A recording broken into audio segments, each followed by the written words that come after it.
ढोलकपुर नाम के एक छोटे से गांव में रामू नाम का एक 25 वर्षीय लड़का रहता था।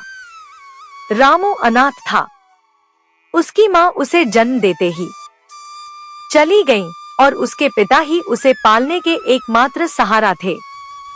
जब रामू 10 साल का था तो उसके पिता किसी काम से जंगल गए और फिर कभी लौटकर नहीं आए। उसके बाद रामू पूरी तरह अकेला और अनाथ हो गया। रामू गांव की एक टूटी फूटी झोपड़ी में रहता था। उसके घर के पास ही गांव का सरपंच और उसकी पत्नी रहते थे। उनकी अपनी कोई संतान नहीं थी, इसलिए रामू के माता पिता के गुजर जाने के बाद उन्होंने ही रामू को पाला। ये लो रामू बेटा, यह खाना खा लो और अगर कम पड़े तो मुझसे आकर ले लेना। अरे मौसी, मैं कब तक आपके ऊपर बोझ बनकर बैठा रहूंगा। अब तो मुझे शर्म आती है। अरे बेटा, यह तुम कैसी बातें कर रहे हो? अगर तुम हमारे अपने बच्चे नहीं हो तो इसका मतलब थोड़े ना है कि तुम हम पर कोई बोझ हो। आगे से ऐसी बात मत करना। चुपचाप यह खाना खाओ। यह कहकर मुखिया की पत्नी रानी वहां से चली गई। रामू ने आराम से खाना खाया। खाने के बाद जब वह झोपड़ी से बाहर निकला तो सामने ही मुखिया दिखाई दिए। रामू ने उन्हें देखा और सीधे उनके पास जा पहुंचा। रामू बेटा, खाना खा लिया है ना?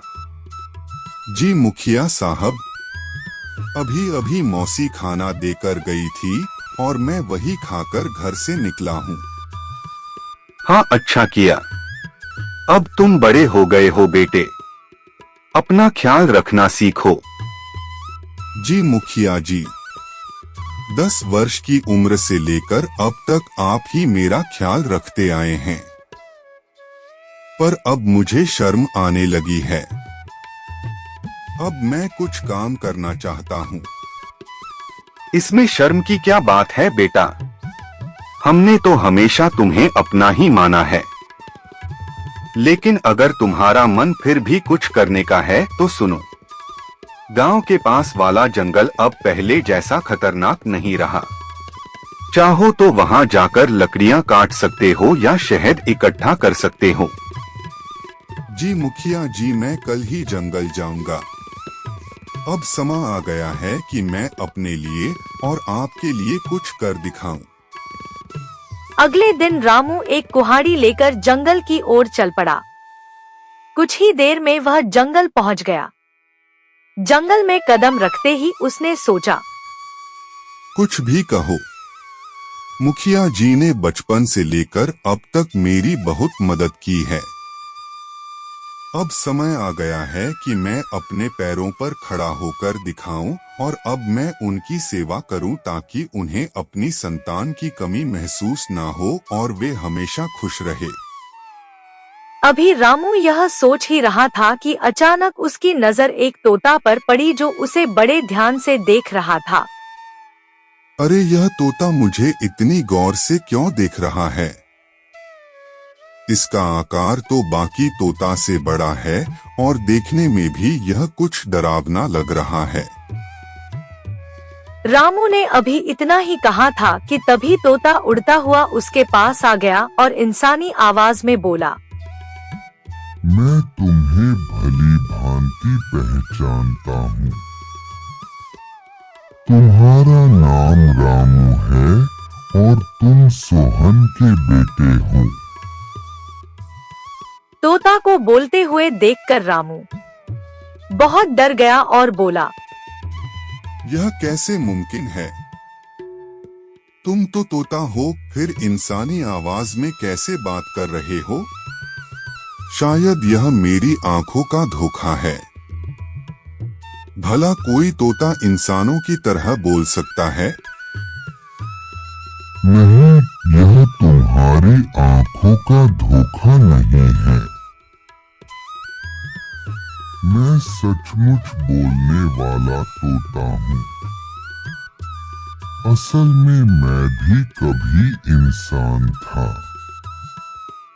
लेकिन एक तांत्रिक ने मुझ पर श्राप दे दिया और मैं तोता की शक्ल में बदल गया। मैं तुम्हारे पिता के रहस्यों के बारे में सब कुछ जानता हूँ। वे कुछ समय पहले जंगल गए थे और फिर कभी वापस नहीं आए। अरे ना जाने कौन हो तुम। मैं ऐसे कैसे तुम्हारी बात पर विश्वास करूं? कभी सोचा है तुमने, तुम पिछले कई वर्षों से बिना पिता के रह रहे हो, लेकिन गांव में कोई भी तुम्हारे पिता के बारे में बात नहीं करता, तुम्हारी कोई मदद नहीं करता सिवाय तुम्हारे गांव के मुखिया के। लेकिन मैं तुम्हारे पिता के बारे में सब कुछ बता सकता हूँ। तुम्हारे पिता अभी जिंदा है और मुझे यह भी पता है कि वे कहाँ हैं। अच्छा तो बताओ मेरे पिता कहाँ हैं? मैं उनसे मिलना चाहता हूँ। मैं तुम्हें जरूर बताऊंगा, मगर उससे पहले तुम्हें मुझे इस श्राप से मुक्त कराना होगा। रामू को ना जाने क्यों उस तोते से डर महसूस होने लगा। अरे मुझे तो लगता है कि यह कोई राक्षस है जो मुझे अपने जाल में फंसा रहा है। इससे पहले कि यह मुझे नुकसान पहुंचाए, मुझे यहाँ से भागना होगा। यह सोचते ही रामू तेजी से गांव की ओर दौड़ पड़ा और कुछ ही पलों में अपने घर पहुंच गया। घर पहुंचकर रामू हांफता हुए बोला, अरे बाप रे, यह जंगल तो बहुत खतरनाक है। यहाँ तो जानवर भी इंसानों की तरह बातें करते हैं। मुझे तो लगता है कि वह जरूर कोई राक्षस था। मैं अब कभी उस जंगल में नहीं जाऊंगा। अभी रामू यह सोच ही रहा था कि उसी समय मुखिया की पत्नी उसके लिए खाना लेकर आ गई और रामू को घबराया हुआ देखकर वह बोली, अरे रामू बेटा, यह घबराए हुए क्यों हो और तुम्हें पसीना भी आ रहा है? सब खैरियत तो है ना? कुछ नहीं मौसी, बस थोड़ा सा सिर दर्द हो रहा था। अरे बेटा, अगर तबीयत ठीक नहीं है तो काम मत करो। लो पहले यह खाना खा लो और थोड़ा आराम कर लो। रामू ने मौसी से सर दर्द का बहाना बनाकर सच्चाई छिपा ली। मौसी ने ज्यादा सवाल नहीं किए, बस खाना उसके हाथ। अरे शायद मैं कल उस तोता को बातें करते देखकर कुछ ज्यादा ही डर गया था, लेकिन अगर सोचूं तो उसकी बातों में सच्चाई नजर आती है। वह तोता मेरे पिताजी के बारे में जरूर कुछ जानता है। और यह भी सच है कि गांव में कोई मेरे पिताजी के बारे में बात नहीं करता। जब भी मैंने मुखिया जी से अपने पिताजी के बारे में पूछा, उन्होंने हमेशा बात टाल दिए। बस इतना ही कहा कि तेरी माँ जन्म देते ही चली गई और मेरे पिताजी कई साल पहले जंगल गए थे, जो फिर कभी। यह कहकर रामू जंगल की ओर चल पड़ा और कुछ ही देर में वह जंगल के उसी स्थान पर जा पहुंचा जहां कल उसे वह तोता मिला था। वह तोता वहां पहले से ही मौजूद था और रामू को देखकर उड़ता हुआ सीधा उसके पास आ गया। मुझे पता था कि तुम जरूर आओगे, क्योंकि तुम भी अपने पिताजी सोहन की तरह ही बहादुर हो। मैं सिर्फ इसी वजह से आया हूँ क्योंकि मुझे अपने पिताजी से मिलना है। तुम कह रहे थे कि तुम मेरे पिताजी के बारे में जानते हो, तो बताओ मेरे पिताजी कहाँ हैं? मुझे उनसे मिलना है।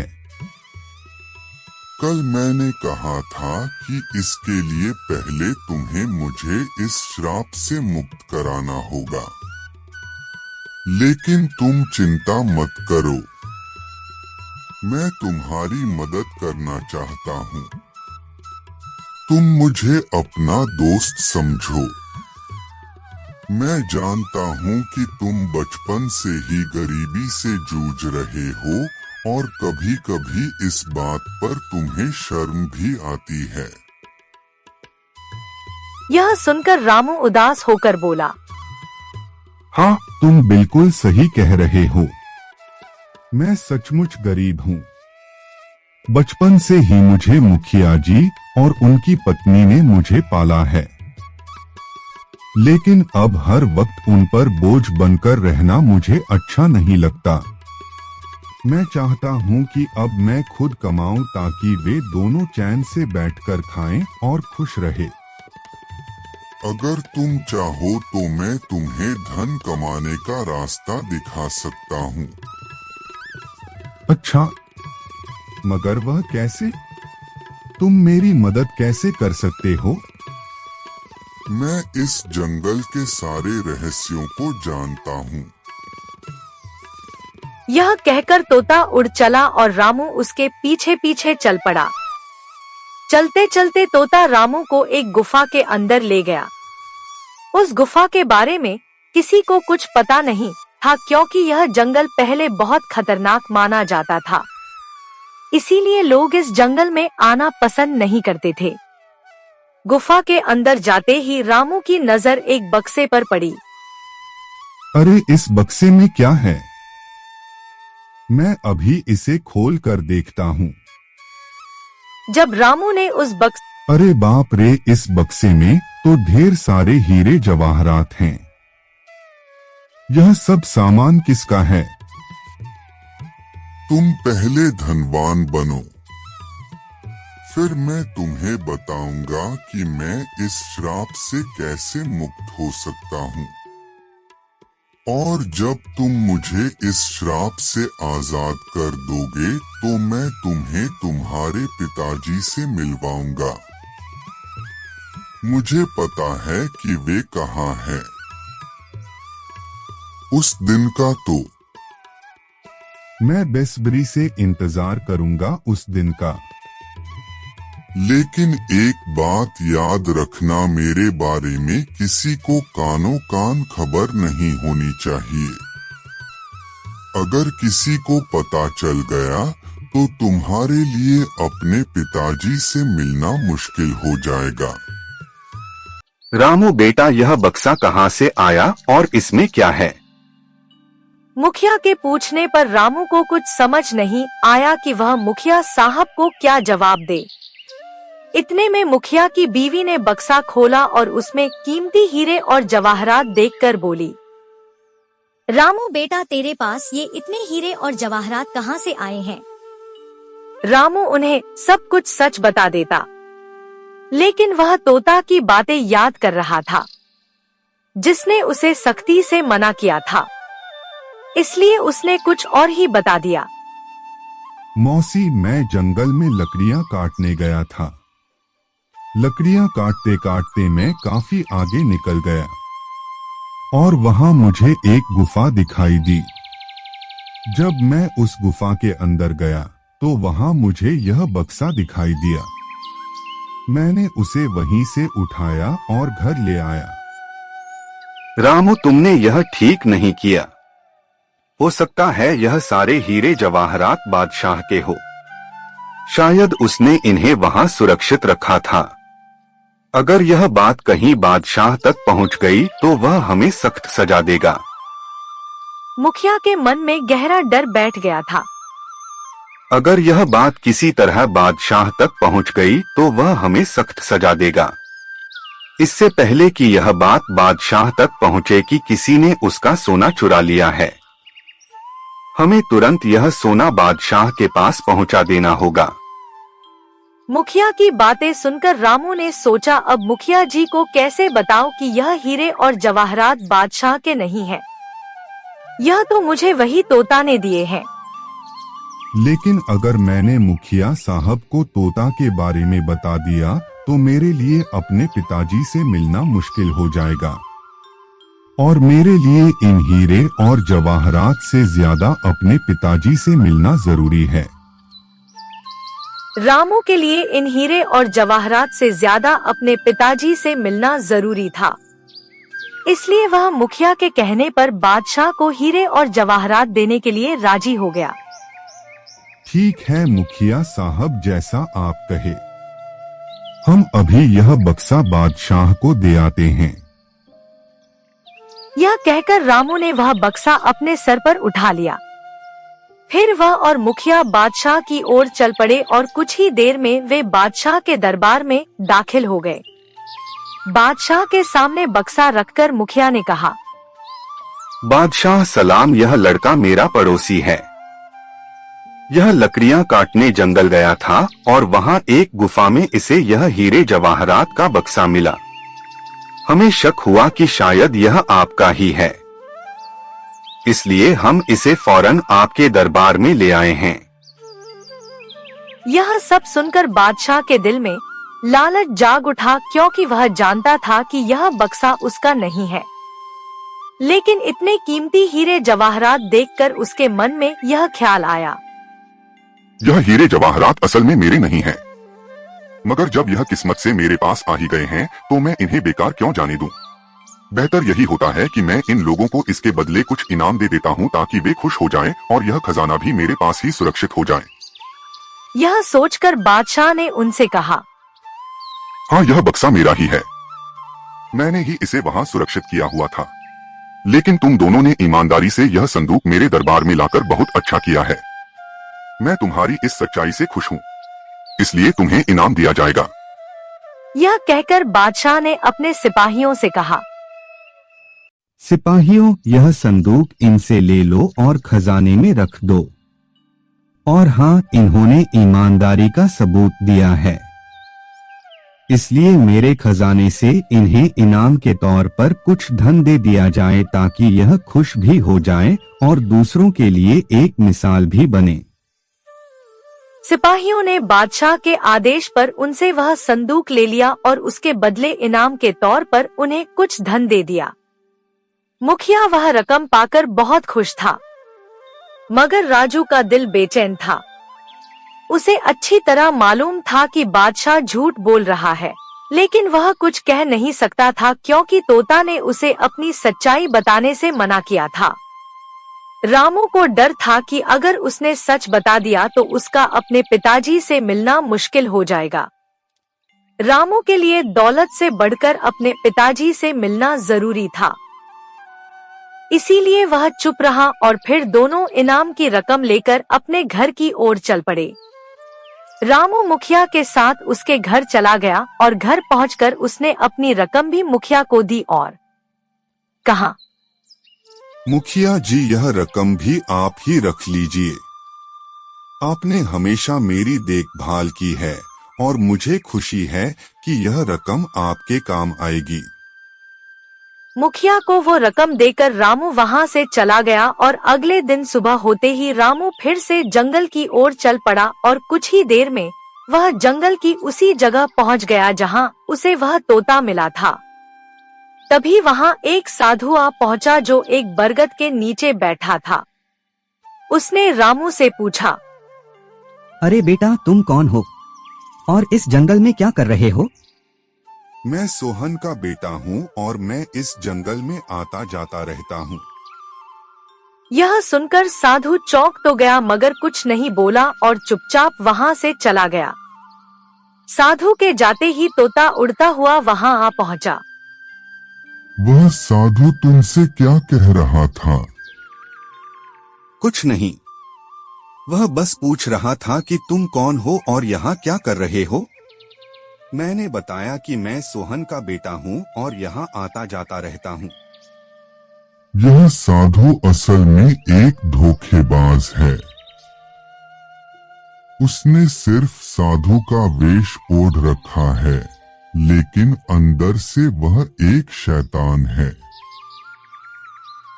मुझे उस साधु से कोई मतलब नहीं है। मुझे सिर्फ तुम और अपने पिताजी की परवाह है। बस तुम बताओ कि मैं तुम्हें उस श्राप से कैसे मुक्त करवा सकता हूँ। अच्छा, तो चलो फिर मेरे साथ। वह रामू को एक गुफा के अंदर ले आया। जहां एक शीशे की बोतल पड़ी थी जिसमें जल भरा हुआ था। कल पूर्णिमा की रात है। तुम्हें आधी रात को इसी जगह आकर आंखें बंद करके उस बोतल को तोड़ना होगा। बोतल टूटते ही मैं शराब के प्रभाव से मुक्त हो जाऊंगा और फिर तुम्हें यह राज बताऊंगा कि तुम्हारे पिता कहाँ हैं। क्या मैं इस बोतल को अभी तोड़ दूं? नहीं, कल पूर्णिमा की रात है। तुम इसे सिर्फ कल ही तोड़ सकते हो। इतना कहकर वह तोता वहां से उड़ गया और रामू भी अपने घर की तरफ चल पड़ा और दूसरी तरफ वह साधु झुककर उन दोनों की बातें सुन रहा था। वह भी रामू के पीछे चल पड़ा। जब रामू अपने घर के करीब पहुंचा तो उसने साधु को अपने पीछे आते देखा और वहीं रुक गया। साधु करीब आकर रामू से बोला, मैंने अपनी आंखों से देखा है कि तुम तोता से बात कर रहे थे। देखो, तुम इस तोता को नहीं जानते। वह कोई साधारण तोता नहीं है। मैं सब जानता हूँ। लेकिन वह तोता मेरे पिताजी के बारे में जानता है और मैं किसी भी कीमत पर अपने पिताजी को पाना चाहता हूँ। तुम्हारे पिताजी अब इस संसार में नहीं रहे। वह तोता तुम्हें फंसाकर श्राप से मुक्ति पाना चाहता है। यह सुनकर रामू क्रोधित हो गया। अरे साधु महाराज, मैं साधुओं का सम्मान करता हूँ, मगर तुम्हारे जैसे पाखंडी साधुओं का नहीं। याद रखो, इसके आगे मैं एक भी शब्द बर्दाश्त नहीं कर सकता। बेहतर है चुपचाप यहाँ से निकल जाओ। साधु कुछ कहने ही वाले थे कि रामू ने उसे धक्का दे दिया और कहा, चले जाओ वरना तुम्हारे लिए अच्छा नहीं होगा। यह कहकर रामू अपने घर चला गया। और दूसरी तरफ मुखिया और उसकी बीवी जब अपने घर से निकले तो उनकी नजर साधु पर पड़ी। वे दोनों साधु के पास आए और मुखिया ने साधु से कहा, अरे साधु महाराज, आप यहाँ क्या कर रहे हैं? मैंने रामू को सच्चाई बताने का प्रयास किया, लेकिन वह सुनने को तैयार ही नहीं हुआ और वह उस तोता को श्राप से मुक्त करवाना चाहता है। अगर वह तोता अपने श्राप से मुक्त हो गया तो गांव में तबाही आ जाएगी। गांव का एक भी व्यक्ति जीवित नहीं बचेगा। हाँ, बिल्कुल सही। लेकिन रामू सुनने के लिए तैयार ही नहीं है। साधु महाराज, आप चिंता मत करें, मैं अभी रामू को समझाता हूँ।